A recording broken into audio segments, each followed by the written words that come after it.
I knew something was wrong the second I saw where the garage door was pointing. At first, I couldn't even process it, because who in their right mind builds a brand new garage that opens directly into someone else's driveway?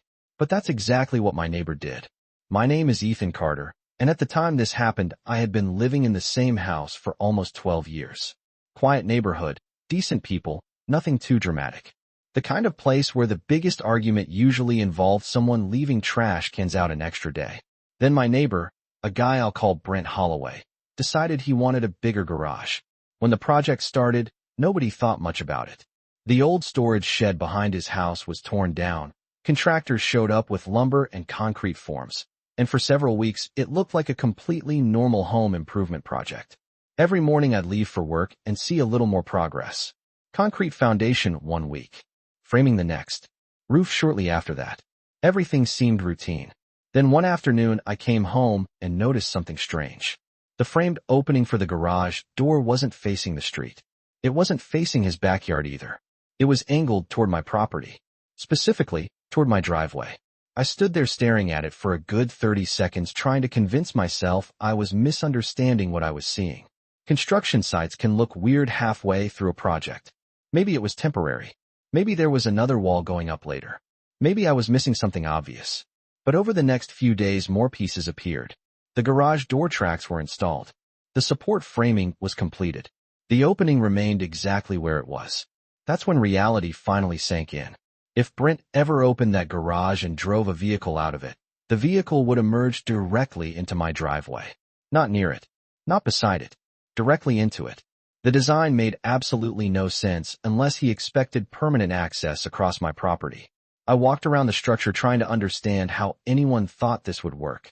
There wasn't enough room on his side for a normal vehicle approach. A truck couldn't line up with the garage. An SUV couldn't either. The only functional access route was the strip of pavement that belonged to me. The more I looked at it, the more unbelievable it became.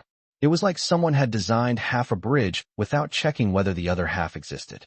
A few days later, I caught one of the contractor's packing tools into his truck. I walked over and casually asked, "Hey, quick question, is that garage really supposed to open this way?" The guy glanced toward the structure and shrugged. "Far as I know, yeah." I pointed toward my driveway. "You realize that's my property, right?" He looked confused for a second before answering. "Owner told us it was shared access." Shared access. I almost laughed. Not because it was funny, but because it was so absurd. See, when I bought my house years earlier, I was the annoying guy who read everything. Every survey. Every county record. Every property map. I wanted to know exactly what I owned before signing anything. I remembered those documents clearly because I spent an entire weekend reviewing them. My driveway sat completely inside my parcel boundaries. There was no easement. No shared use agreement. No recorded access rights. Nothing. Zero. So hearing someone casually describe it as shared access felt like watching a stranger explain my own life to me. Still, I didn't want to jump to conclusions. Maybe there was some obscure document I'd forgotten. Maybe something had changed. So that night I dug through my filing cabinet and pulled out my property survey. I spread it across the kitchen table and started measuring. 10 minutes later I found exactly what I expected. The property line ran roughly 2 feet from Brent's new garage wall. 2 feet. Meaning the garage door was aimed squarely at land he had no legal claim to whatsoever. That's when concern turned into curiosity. Because now I had a bigger question. How had this project been approved? Surely somebody had reviewed the plans. Surely somebody had noticed that the garage depended on access from another property. Unless they hadn't. Or unless the plans showed something completely different from what was actually being built. The next morning I took photographs from several angles. I scanned my survey documents. Then I wrote a short email to the city building department. No angry accusations. No dramatic complaints. Just one simple question. Was this garage approved with vehicle access through my property? I attached the photos, attached the survey, hit send, and went back to work. Honestly, I expected a response sometime weeks later. Maybe months. Government offices aren't exactly known for moving fast. But 2 days later I pulled into my driveway and saw a city inspection truck parked in front of Brent's house. And suddenly I had a feeling this situation was about to get a lot more interesting. Now before I get back to the fireworks, let me explain why this situation was already heading toward disaster long before the inspector arrived. According to standard procedure, A building permit isn't just permission to build whatever you want. The approval process assumes that the structure can actually function within the legal boundaries of the property where it's being constructed. From a legal perspective, access matters just as much as the building itself. A garage isn't considered useful if the owner has no lawful way to drive a vehicle into it. That's where people sometimes get themselves into trouble. They assume that because a neighbor hasn't complained, they automatically have permission. They assume that because they've used something before, they somehow own it. This is a psychological trap, and it happens more often than you'd think. Once people start investing money into a project, they begin treating assumptions like facts. They stop asking questions because they don't want answers that might slow them down. The lesson here is simple. Before pouring concrete, before hiring contractors, before spending tens of thousands of dollars, make absolutely sure the property rights exist on paper, not just in your head. Because if those rights don't exist, reality eventually shows up with a clipboard. The city inspector was standing beside the garage when I got home that afternoon, holding a clipboard and studying the structure with the kind of expression that told me somebody's day was about to get significantly worse. Brent was outside too, arms crossed, trying very hard to look confident. The inspector wasn't arguing, wasn't raising his voice, wasn't threatening anybody. Somehow that made the situation even more uncomfortable. He simply walked around the garage, took measurements, compared notes, and occasionally glanced at a stack of permit drawings resting on the hood of his truck. I parked in my driveway and watched from a distance. About 20 minutes later, the inspector approached the front of the structure and started taking photographs. Then he measured again. Then he checked the drawings again. Whatever he was seeing clearly wasn't matching what was supposed to be there. I wasn't trying to eavesdrop, but when people are standing 15 feet away in a quiet neighborhood, conversations tend to travel. That's not what's on the approved plan, the inspector said. Brent immediately responded, "It functions the same." The inspector shook his head. "No, sir, it doesn't." There was a long pause after that. One of those pauses where everyone knows the conversation is going badly, but nobody wants to admit it yet.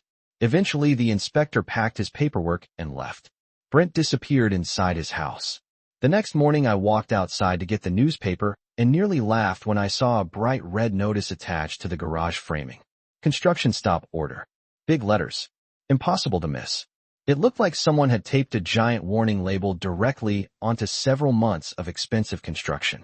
Throughout the day, contractors arrived one by one, saw the notice, checked their phones, made a few calls, and left again. By lunchtime, the entire job site was silent. No compressors, no saws, no hammering, just an unfinished garage sitting there like a monument to bad planning. A few days later, the inspector returned. This time I happened to be working in my front yard when he arrived, and after speaking with Brent for a while, he walked over toward me. He introduced himself, thanked me for providing the survey documents, and explained what had happened. The approved drawings showed a completely different garage orientation. According to the permit package, the garage entrance was supposed to face inward toward Brent's own property. Somewhere between approval and construction, the design changed. Whether it happened intentionally or accidentally, nobody knew yet. What mattered was that the structure being built no longer matched the structure that had been approved. But that wasn't even the biggest problem. The larger issue was access. The inspector explained that a garage requiring vehicles to cross an unrelated private parcel created a legal conflict that couldn't simply be ignored. The city can't approve a structure that depends on unauthorized access through someone else's property, he said. Otherwise, we'd be creating a permanent dispute. That statement stuck with me because it perfectly summarized the entire situation. This wasn't about neighborly disagreements. It wasn't about hurt feelings. It was about whether a government agency could officially approve a building whose basic function depended on land the owner didn't control. The answer was obviously no. Over the next 2 weeks, things got tense. Brent avoided eye contact whenever we happened to be outside at the same time.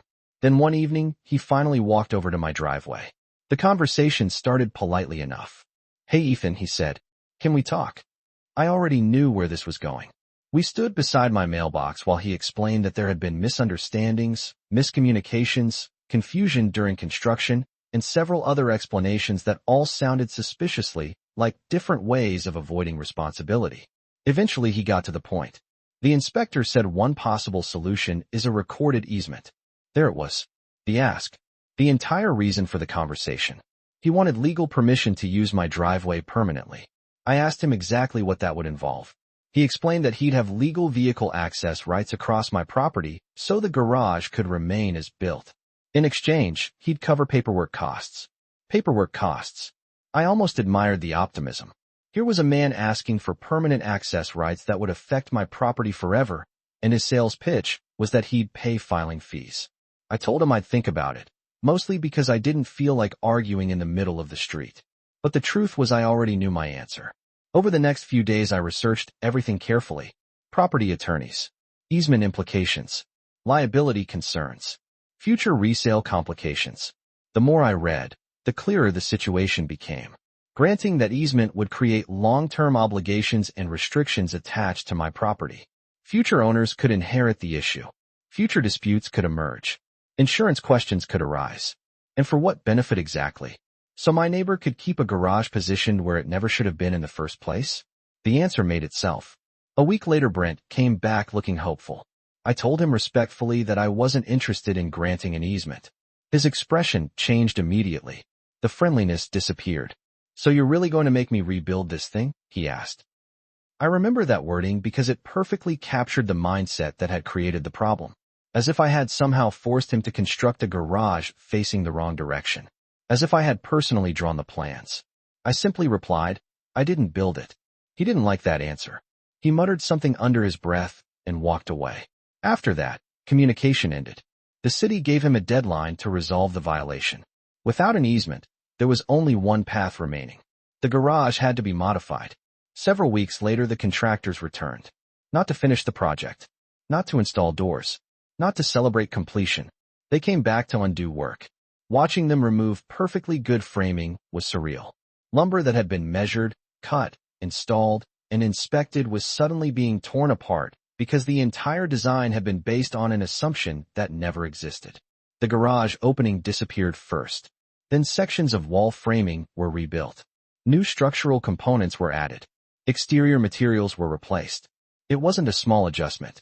It was a major reconstruction project. Every day trucks arrived, carrying more materials. Every day labor costs accumulated. Every day the price of that original assumption got higher.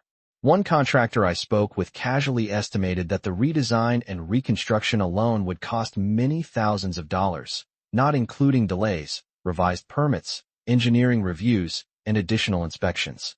By the time everything was finished, the garage looked completely different. The new entrance faced Brent's property exactly the way it should have from the beginning. The red notice eventually came down. The final inspections were completed. The project was finally approved.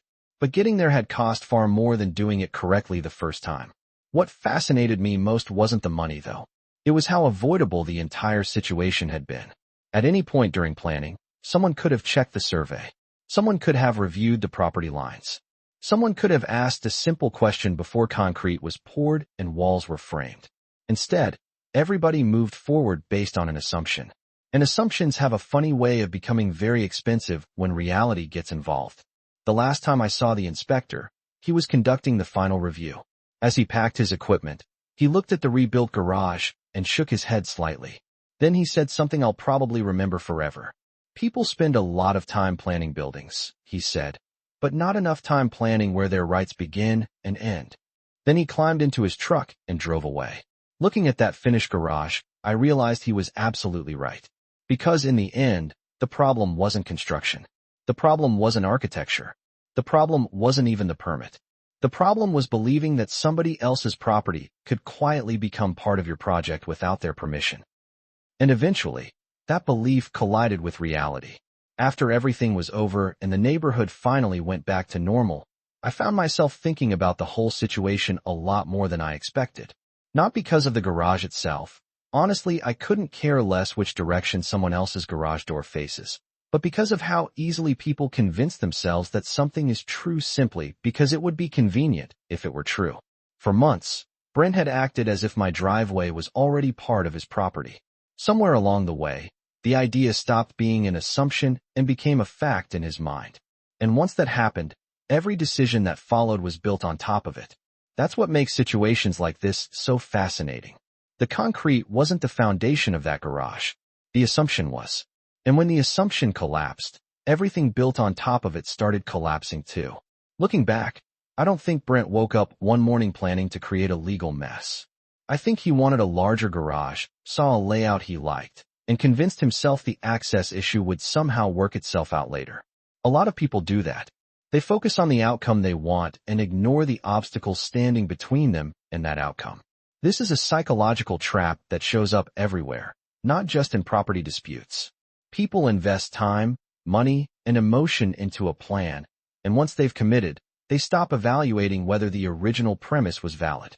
They become emotionally attached to the result. Then when reality pushes back, they see themselves as victims instead of participants in the problem. From a legal perspective, property lines may seem boring until the day they suddenly matter. Most neighbors never think about surveys, easements, setbacks, or access rights because most of the time those things stay invisible. But invisible doesn't mean unimportant. The documents sitting in a county records office often have more power than the opinions of everyone standing on the street combined. According to standard procedure, inspectors don't care whose feelings get hurt.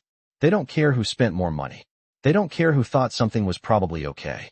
Their job is to compare reality against approved plans and legal requirements. That's it. And in this case, reality lost the argument for the person who built first and verified later. The lesson here is surprisingly simple. Before starting a project, especially one involving property boundaries, make sure every assumption can survive contact with actual paperwork. Verify first. Build second. Because once construction begins, mistakes become expensive very quickly. If there's one thing this experience taught me, it's that ownership isn't defined by what someone hopes to use. Ownership is defined by what the law says they can use. Those are not always the same thing. In the end, I didn't feel victorious. I didn't celebrate. I didn't enjoy watching someone spend money correcting a mistake. What I felt was relief. Relief that the issue was resolved legally, peacefully, and permanently before it became an even bigger conflict years down the road. And now I'm curious what you think. If you were in my position, would you have granted the easement and let the garage stay exactly where it was? Or would you have made the same decision and protected your property rights even if it meant your neighbor had to rebuild part of the project? Let me know in the comments, because whenever property rights, neighbor disputes, and expensive assumptions collide, people usually have very strong opinions.